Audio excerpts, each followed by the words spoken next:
नमस्कार दोस्तों, मैं विकास त्रिवेदी आपके अपने यूट्यूब चैनल विकास स्टडी सर्कल पर आप सभी का स्वागत करता हूं।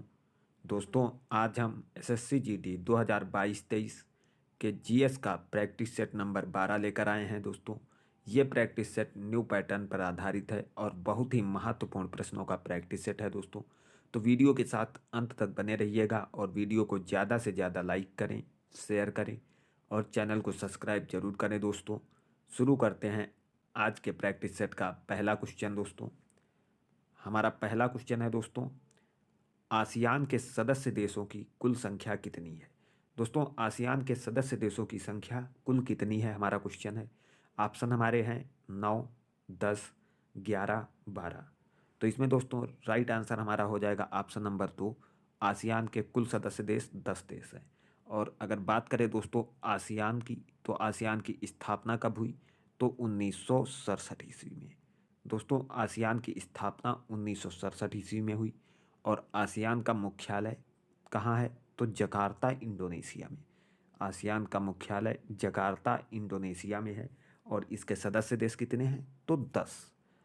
और दोस्तों अगर 10 ये देश कौन कौन से हैं, कभी कभी क्वेश्चन ऐसे आ जाता है कि 4 ऑप्शन दिए होते हैं और उनमें पूछ देता है कि इनमें से कौन सा देश आसियान का सदस्य देश नहीं है।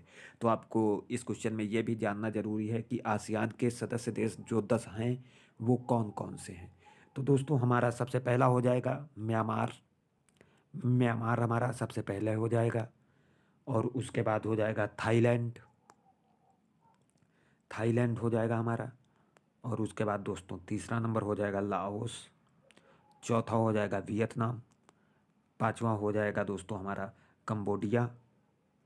छठवां हो जाएगा मलेशिया। सातवां हो जाएगा दोस्तों सिंगापुर। आठवां हो जाएगा इंडोनेशिया, जिसे हमने बताया कि यहाँ इसका दोस्तों मुख्यालय है इंडोनेशिया में। और नवां हो जाएगा फिलीपींस मनीला दोस्तों, जिसकी राजधानी है। और 10वां हो जाएगा ब्रुनेई, जिसकी राजधानी बंदरसेरी है। तो दोस्तों ये 10 देश हैं कौन कौन से, तो Myanmar, Thailand, Laos, Vietnam, Cambodia, Malaysia, Singapore, Indonesia, Philippines, Brunei. उसके बाद दोस्तों अगले क्वेश्चन पर चलते हैं। अगला क्वेश्चन हमारा है क्वेश्चन नंबर 2। सिंधु सभ्यता का प्रमुख स्थल हड़प्पा किस नदी के किनारे स्थित था। दोस्तों सिंधु सभ्यता का जो स्थल था हड़प्पा, वो किस नदी के किनारे स्थित था। हमारे ऑप्शन है सिंधु, हड़प्पा, घग्गर, भोगवा। दोस्तों ये हड़प्पा की जगह पर हमारा रावी हो जाएगा। रावी यहाँ पर ऑप्शन कर लीजिए, रावी। तो दोस्तों ये हड़प्पा जो है ये किस नदी के किनारे स्थित था, तो रावी नदी के किनारे हड़प्पा शहर स्थित था दोस्तों सिंधु सभ्यता का। और ये हड़प्पा की खोज किसने की, तो राय बहादुर दयाराम साहनी ने। दोस्तों राय बहादुर दयाराम साहनी और माधव स्वरूप वत्स ने हड़प्पा की खोज 1921 ईस्वी में की। 1921 ईस्वी में हड़प्पा की खोज राय बहादुर दयाराम साहनी और माधव स्वरूप वत्स ने की। और दोस्तों ये हड़प्पा किस नदी के किनारे स्थित था, तो रावी। उसके बाद दोस्तों सिंधु, सिंधु नदी के किनारे दोस्तों सिंधु सभ्यता का सबसे बड़ा शहर मोहनजोदड़ो, मोहनजोदड़ो स्थित था। मोहनजोदड़ो स्थित था। ये दोस्तों सिंधु सभ्यता का सबसे बड़ा शहर था। उसके बाद दोस्तों घग्गर की बात करें, तो घग्गर आप जानते हैं यहाँ पर दोस्तों घग्गर नदी के किनारे कालीबंगा। घग्गर नदी के किनारे दोस्तों कालीबंगा शहर जो था सिंधु सभ्यता का वो स्थित था। और भोगवा दोस्तों, भोगवा नदी के किनारे दोस्तों अगर बात करें, तो भोगवा नदी के किनारे आप हड़प्पा सभ्यता का बंदरगाही शहर था लोथल। बंदरगाही शहर था लोथल। ये दोस्तों भोगवा नदी के किनारे स्थित था। और लोथल की खोज किसने की, तो रंगनाथ राव ने की। और हम मोहनजोदड़ो की खोज किसने की, तो राखाल दास बनर्जी ने दोस्तों मोहनजोदड़ो की खोज की। उसके बाद अगले क्वेश्चन पर चलते हैं दोस्तों। अगला क्वेश्चन हमारा है क्वेश्चन नंबर 3। क्वेश्चन नंबर 3 है भूमध्य सागर की कुंजी किसे कहा जाता है। दोस्तों भूमध्य सागर की कुंजी किसे कहा जाता है, हमारे ऑप्शन है हार्मुज जल संधि, टारस जल संधि, बास्फोरस जल संधि, जिब्राल्टर जल संधि। तो दोस्तों इसमें हमारा राइट आंसर हो जाएगा कि भूमध्य सागर की कुंजी जिब्राल्टर जल संधि को कहा जाता है। उसके बाद दोस्तों हमारा ऑप्शन जो ये हार्मुज जल संधि है, ये दोस्तों फारस की खाड़ी और ओमान की खाड़ी को जोड़ती है। ये फारस की खाड़ी, ये जो हार्मुज जल संधि है दोस्तों, ये फारस की खाड़ी और ओमान की खाड़ी को आपस में जोड़ती है। ओमान की खाड़ी को जोड़ती है कौन सी जल संधि, तो हार्मुज जल संधि। उसके बाद दोस्तों टारस जल संधि जो है, ये टारस जल संधि जो है, ये दोस्तों अराफुरा सागर और पपुआ की खाड़ी। दोस्तों ये अराफुरा सागर सागर और पपुआ की खाड़ी। पपुआ की खाड़ी को जोड़ती है दोस्तों ये टारस जल संधि। उसके बाद बास्फोरस की जल संधि जो है दोस्तों वो काला सागर और मरमरा सागर, काला सागर और मरमरा सागर, इसको जोड़ती है दोस्तों कौन सी जल संधि, तो बास्फोरस की जल संधि। उसके बाद दोस्तों अगले क्वेश्चन पर चलते हैं। अगला क्वेश्चन हमारा है क्वेश्चन नंबर 4। दोस्तों क्वेश्चन नंबर 4 हमारा है कि तृतीयक क्षेत्र का दूसरा नाम क्या है। तृतीयक क्षेत्र का दूसरा नाम क्या है। हमारे ऑप्शन है सेवा क्षेत्र, सार्वजनिक क्षेत्र, विनिर्माण क्षेत्र, प्राथमिक क्षेत्र। तो दोस्तों इसमें हमारा राइट आंसर हो जाएगा ऑप्शन नंबर 1, सेवा क्षेत्र जो है वो तृतीयक क्षेत्र का दूसरा नाम है।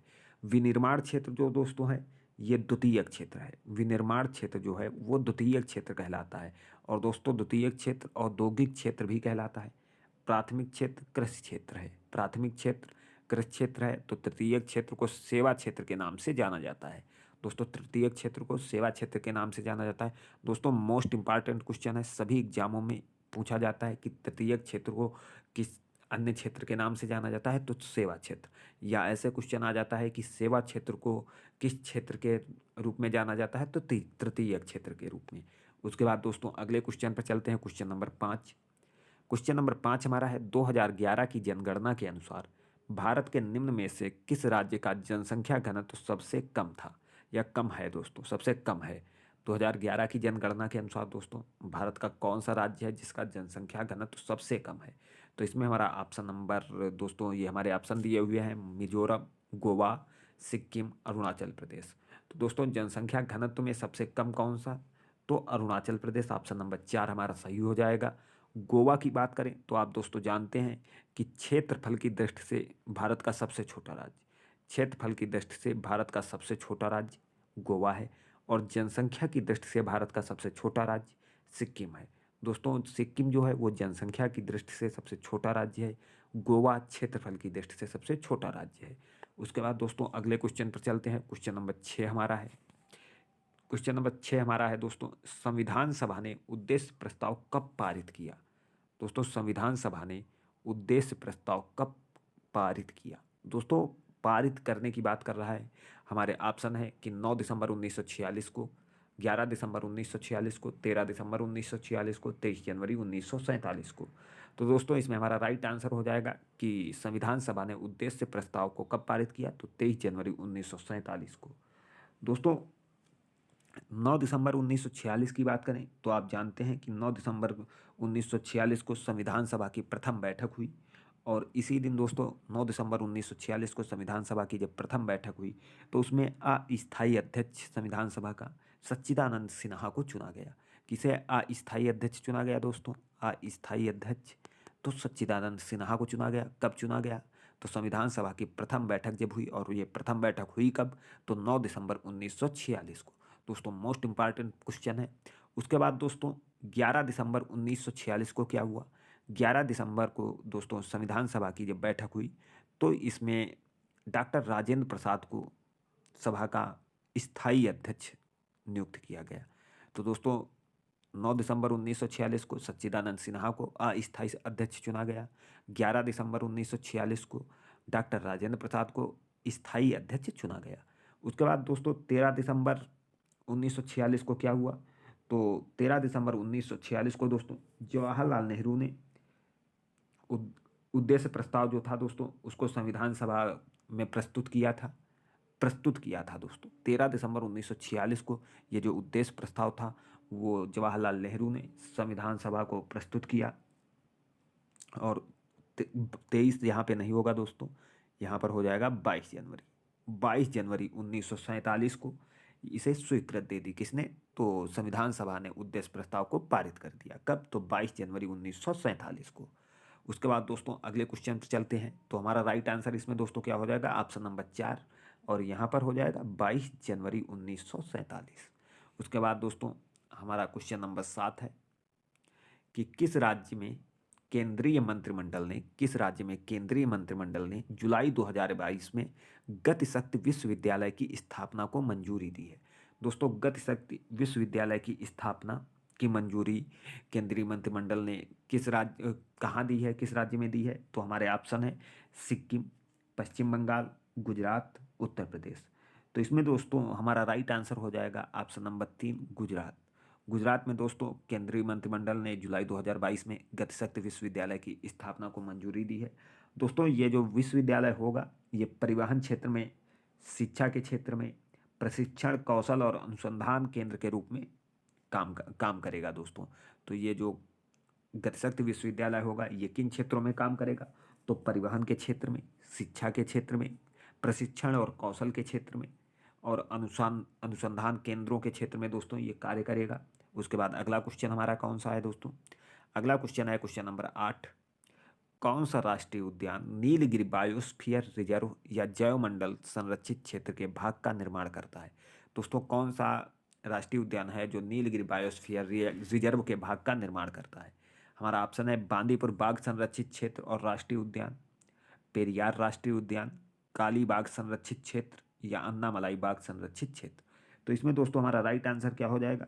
ऑप्शन नंबर 1 बांदीपुर बाघ संरक्षित क्षेत्र और राष्ट्रीय उद्यान जो है वो दोस्तों राष्ट्रीय उद्यान नीलगिरी बायोस्फीयर रिजर्व के भाग का निर्माण करता है। दोस्तों ये जो है बांदीपुर बाघ संरक्षित क्षेत्र राष्ट्रीय उद्यान यह कर्नाटक के 2 जिलों मैसूर और चामराजनगर किन दो जिलों में दोस्तों? तो ये कर्नाटक के मैसूर व चामराजनगर में स्थित है और कर्नाटक, तमिलनाडु, केरल, दोस्तों कर्नाटक, तमिलनाडु और केरल राज्यों के त्रिजंक्शन पर स्थित है। ये कौन सा? तो बांदीपुर बाघ संरक्षित क्षेत्र और राष्ट्रीय उद्यान, और यही दोस्तों नीलगिरी बायोस्फीयर रिजर्व का भाग का निर्माण करता है। उसके बाद दोस्तों अगले क्वेश्चन पर चलते हैं। क्वेश्चन नंबर हमारा 9। किसकी सिफारिश पर भारत सरकार अधिनियम 1919 किसकी सिफारिश पर भारत सरकार अधिनियम 1919 भारत के तत्कालीन वायसराय द्वारा पारित किया गया था? तो दोस्तों किसकी सिफारिश पर पारित किया गया था? हमारे ऑप्शन है Lord Elgin, Edwin Montagu, Charles प्रथम और लॉर्ड लिनलिथगो दोस्तों। इसमें हमारा राइट आंसर दोस्तों हो जाएगा कि भारत सरकार अधिनियम 1919 जो था वो एडविन मॉन्टेग्यू के दोस्तों उस पर पारित किया गया था, सिफारिश पर पारित किया गया था। और इस समय दोस्तों अगर वायसराय की बात करें तो दोस्तों इसमें कौन सा वायसराय था? इसमें दोस्तों क्वेश्चन पूछ रहा है किसकी सिफारिश पर पारित किया गया? तो एडविन मॉन्टेग्यू, और ये दोस्तों उस समय भारत का सचिव था एडविन मॉन्टेग्यू, और इसी की सिफारिश पर भारत सरकार अधिनियम 1919 पारित किया गया। और उस समय दोस्तों ये इसका वायसराय कौन था? वायसराय कौन था? तो इसका राइट आंसर दोस्तों इसमें लॉर्ड चेम्सफोर्ड हो जाएगा। वायसराय अगर पूछता तो लॉर्ड चेम्सफोर्ड राइट आंसर हो जाएगा, क्योंकि जब ये भारत सरकार अधिनियम 1919 पारित किया गया तो लॉर्ड चेम्सफोर्ड दोस्तों ये गवर्नर था और सचिव जो था भारत का वो एडविन मॉन्टेग्यू था। और इसमें पूछ रहा है किसकी सिफारिश पर? तो एडविन मॉन्टेग्यू की सिफारिश पर भारत सरकार अधिनियम 1919 पारित किया गया, और इसीलिए दोस्तों मॉन्टेग्यू चेम्सफोर्ड सुधार के रूप में ये जाना जाता है, मॉन्टेग्यू और चेम्सफोर्ड, क्योंकि वायसराय चेम्सफोर्ड था और सचिव मॉन्टेग्यू था, तो इसीलिए इसे दोस्तों जाना जाता है। और उसके बाद दोस्तों अगले क्वेश्चन पर चलते हैं। अगला क्वेश्चन हमारा है कि भारत का अंडमान और निकोबार द्वीप समूह निम्नलिखित में से किस जलमग्न पर्वत श्रृंखला का एक आकस्मिक हिस्सा है? भारत का अंडमान और निकोबार द्वीप समूह निम्नलिखित में से किस जलमग्न पर्वत श्रृंखला का एक आकस्मिक हिस्सा है? हमारे ऑप्शन है दोस्तों कुनलुन शान, पूर्वी घाट, अराकान्योमा, हिमालय। तो इसमें राइट आंसर हमारा हो जाएगा दोस्तों ऑप्शन नंबर 3 अराकान्योमा। अराकान्योमा दोस्तों ये म्यांमार में अवस्थित हिमालय का विस्तार है। अराकान्योमा अराकान्योमा जो है वो म्यांमार में स्थित हिमालय का ही विस्तार है। उसके बाद अगले क्वेश्चन पर चलते हैं। अगला क्वेश्चन हमारा है क्वेश्चन नंबर 11। क्वेश्चन नंबर दोस्तों 11 है कि मनुष्य के पाचन का सबसे लंबा भाग कौन सा है? मनुष्य के पाचन का सबसे लंबा भाग कौन सा है? हमारे ऑप्शन है बड़ी आंत, छोटी आंत, आमाशय और मलाशय। तो इसमें हमारा राइट आंसर हो जाएगा दोस्तों छोटी आंत। छोटी आंत इसमें हमारा राइट आंसर हो जाएगा ऑप्शन नंबर 2, कि मनुष्य के पाचन का सबसे बड़ा भाग कौन सा है, तो छोटी आंत हो जाएगा। उसके बाद अगले क्वेश्चन पर चलते हैं दोस्तों, क्वेश्चन नंबर 12। क्वेश्चन नंबर 12 हमारा है दोस्तों, अंतरिक्ष विज्ञान के संदर्भ में निम्नलिखित में से किस ग्रह का एक भी चंद्रमा नहीं है। दोस्तों अंतरिक्ष विज्ञान के संदर्भ में निम्नलिखित में से किस ग्रह का एक भी चंद्रमा नहीं है। चंद्रमा मतलब दोस्तों ये कह रहा है कि ऐसे कौन से ग्रह हैं जिनका कोई भी उपग्रह नहीं है। आप जानते हैं दोस्तों इसमें चंद्रमा इसलिए कहा गया है क्योंकि पृथ्वी का उपग्रह है चंद्रमा, और इसीलिए इसने कहा है कि कौन सा मतलब किस ग्रह का कोई भी चंद्रमा नहीं है। दोस्तों हमारे ऑप्शन है बृहस्पति और शनि, शुक्र और बुध, वरुण और मंगल, अरुण और वरुण। दोस्तों अगर हम बात करें पहले ऑप्शन की बृहस्पति और शनि, तो आप जानते हैं दोस्तों कि बृहस्पति जो है इसके अगर कुल उपग्रहों की बात करें तो 79, और इसका बृहस्पति का सबसे बड़ा उपग्रह कौन है, तो ज्ञानीमीड दोस्तों, यह सबसे बड़ा उपग्रह है दोस्तों। बृहस्पति का ये सबसे बड़ा क्या, सभी उपग्रहों में सबसे बड़ा ज्ञानीमीड है। और शनि दोस्तों सर्वाधिक उपग्रहों वाला ग्रह की अगर पूछा जाए तो सर्वाधिक उपग्रहों वाला ग्रह जो है वो शनि है। वर्तमान में दोस्तों इसके 82 उपग्रह हैं, 82, और बृहस्पति के 79। तो ये तो दोस्तों हमारा ये हमारा गलत हो जाएगा क्योंकि इसमें पूछा है किस ग्रह का कोई भी चंद्रमा नहीं है। उसके बाद दोस्तों वरुण और मंगल की बात करें, अगर हम वरुण और मंगल की बात करें तो वरुण के वर्तमान में अगर दोस्तों बात करें तो 14 उपग्रह हैं। वरुण के 14 हैं और मंगल के 2 हैं। आप दो जानते हैं मंगल के कौन कौन से हैं, तो फोबोस और डिमोस, ये मंगल के उपग्रह हैं। उसके बाद दोस्तों अगर हम देखें तो बुध और शुक्र, दोस्तों बुध और शुक्र जो हैं, बुध और शुक्र इनके दोस्तों कोई भी उपग्रह नहीं है। तो हमारा राइट आंसर ऑप्शन नंबर 2 हो जाएगा। बुध और शुक्र ये दो ऐसे ग्रह हैं दोस्तों जिनका कोई भी चंद्रमा नहीं है। और अरुण और वरुण की बात करें तो वरुण का हमने आपको बताया कि दोस्तों इसके 14 हैं, और अरुण के दोस्तों 27 उपग्रह हैं या चंद्रमा है। उसके बाद दोस्तों अगले क्वेश्चन पर चलते हैं, क्वेश्चन नंबर 13। क्वेश्चन नंबर 13 हमारा है दोस्तों, गायत्री मंत्र किस वेद में सम्मिलित है। गायत्री मंत्र किस वेद में सम्मिलित है। हमारे ऑप्शन है अथर्ववेद, सामवेद, यजुर्वेद, ऋग्वेद। दोस्तों इसमें हमारा राइट आंसर हो जाएगा ऋग्वेद। ऋग्वेद में दोस्तों गायत्री मंत्र उल्लिखित है, और ये दोस्तों के कहाँ पर उल्लिखित है, तो ऋग्वेद के तीसरे मंडल में, यानी दोस्तों थर्ड मंडल जो है ऋग्वेद का, थर्ड मंडल जो है उसमें सूर्य देवता और सावित्री को समर्पित ये प्रसिद्ध गायत्री मंत्र उल्लिखित है। तो दोस्तों ऋग्वेद के तीसरे मंडल में सूर्य देवता और सावित्री को समर्पित प्रसिद्ध गायत्री मंत्र का उल्लेख है। उसके बाद दोस्तों ऋग्वेद की बात करें तो यह सबसे प्राचीन वेद है। सबसे प्राचीन वेद कौन सा है, तो ऋग्वेद है। सबसे नवीनतम वेद कौन सा है, तो अथर्ववेद है। और दोस्तों ये कर्मकांड और आडंबर किस वेद में है, तो अथर्ववेद में है, और ये सबसे नवीनतम वेद है। सामवेद दोस्तों भारतीय संगीत का जनक, भारतीय संगीत का जनक किसे कहा जाता है, तो सामवेद को कहा जाता है। और यजुर्वेद दोस्तों ये गद्य और पद्य दोनों में, गद्य और पद्य में जिस वेद की रचना है वो है यजुर्वेद। ये दोस्तों मोस्ट इंपॉर्टेंट क्वेश्चन है, सभी एग्जामों में पूछे जाते हैं, और हमारे एग्जाम एसएससी जीडी की दृष्टि से बहुत ही महत्वपूर्ण प्रश्न है। तो वीडियो को बहुत ध्यान से देखते चलेंगे दोस्तों। अगला क्वेश्चन हमारा है कि किस दिन सूर्य की किरणें भूमध्य रेखा पर सीधी पड़ती हैं। दोस्तों किस दिन सूर्य की किरणें भूमध्य रेखा पर सीधी पड़ती हैं। हमारे ऑप्शन है 21 मार्च, 21 जून, 22 दिसंबर, 22 सितंबर। तो इसमें हमारा दोस्तों राइट आंसर हो जाएगा ऑप्शन नंबर 1, 21 मार्च।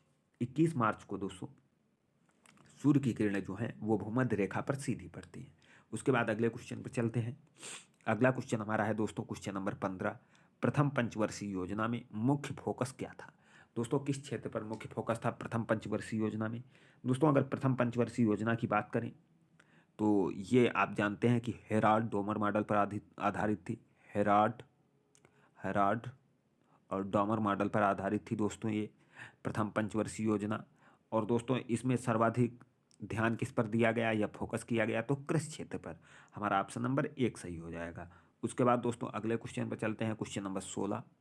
दोस्तों क्वेश्चन नंबर 16 है, सिंधु सभ्यता का सबसे पूर्वी स्थल आलमगीरपुर किस नदी के किनारे स्थित है। तो दोस्तों हमारे ऑप्शन है रावी, भोगवा, दास्क, हिंडन। इसमें दोस्तों राइट आंसर हो जाएगा ऑप्शन नंबर 4, हिंडन। ये दोस्तों आलमगीर ये सिंधु सभ्यता का सबसे पूर्वी स्थल है, और ये दोस्तों उत्तर प्रदेश के में स्थित है आलमगीर, और ये हिंडन नदी के किनारे दोस्तों पाया गया। और रावी, इसके बारे में हमने आपको अभी बताया था कि दोस्तों इसके किनारे सिंधु सभ्यता का शहर हड़प्पा, रावी नदी के किनारे। भोगवा हमने आपको बताया लोथल। और दास्क दोस्तों, यहाँ इसके किनारे दोस्तों सुतकांगेडोर, दास्क नदी के किनारे सुतकांगेडोर शहर सिंधु सभ्यता का स्थित था। उसके बाद क्वेश्चन नंबर 17 पर चलते हैं। क्वेश्चन नंबर 17 हमारा है, निम्नलिखित में कौन समवर्ती सूची का विषय है। दोस्तों निम्नलिखित में से कौन समवर्ती सूची का विषय है? हमारे ऑप्शन है संचार, कंप्यूटर सॉफ्टवेयर, पुलिस, विवाह। तो इसमें दोस्तों हमारा राइट आंसर हो जाएगा विवाह। विवाह जो है वो समवर्ती सूची का विषय है दोस्तों। और समवर्ती सूची में दोस्तों विवाह है, तलाक है और शिक्षा है, ये दोस्तों समवर्ती सूची के विषय हैं। और उसके बाद दोस्तों हमारा अगला क्वेश्चन है कि बेकिंग सोडा क्या है। दोस्तों बेकिंग सोडा क्या है? तो इसमें हमारे ऑप्शन है NaHCO3, Na2CO3, Na2HCO3 और या नन दोस्तों, कोई भी नहीं। तो इसमें दोस्तों हमारा राइट आंसर हो जाएगा NaHCO3, ये बेकिंग सोडा कहलाता है। उसके बाद दोस्तों अगला क्वेश्चन हमारा है क्वेश्चन नंबर 19, भारतीय आर्थिक सुधारों का जनक किसे कहा जाता है? भारतीय आर्थिक सुधारों का जनक किसे कहा जाता है? तो इसमें दोस्तों हमारे ऑप्शन है JL Nehru, Rajiv Gandhi, PV Narasimha Rao, M Visvesvaraya. दोस्तों आर्थिक सुधारों का जनक किसे कहा जाता है? तो PV नरसिम्हा राव को आर्थिक सुधारों का जनक कहा जाता है। और दोस्तों 1991 में ये PM थे भारत के। उसके बाद दोस्तों आज के प्रैक्टिस सेट का ये हमारा अंतिम क्वेश्चन है कि चिकित्सा और शल्य चिकित्सा पर एक प्राचीन संस्कृत ग्रंथ है। दोस्तों चिकित्सा और शल्य चिकित्सा पर एक प्राचीन संस्कृत ग्रंथ कौन सा है? हमारे ऑप्शन है अर्थशास्त्र, रघुवंशम, सुश्रुत संहिता, अभिज्ञान शाकुंतलम। तो इसमें दोस्तों हमारा राइट आंसर हो जाएगा ऑप्शन नंबर 3, सुश्रुत संहिता। सुश्रुत संहिता जो है वो चिकित्सा और शल्य पर आधारित दोस्तों एक प्राचीन संस्कृत ग्रंथ है। तो दोस्तों हमारा राइट आंसर क्या हो जाएगा? सुश्रुत संहिता। दोस्तों उम्मीद करता हूँ आपको ये क्लास अच्छी लगी होगी। और अगर आपको दोस्तों ये क्लास अच्छी लगी है तो इस क्लास को ज़्यादा से ज़्यादा लाइक करें, शेयर करें और चैनल को सब्सक्राइब करें दोस्तों। मिलते हैं अगली क्लास में, तब तक के लिए धन्यवाद। जय हिंद।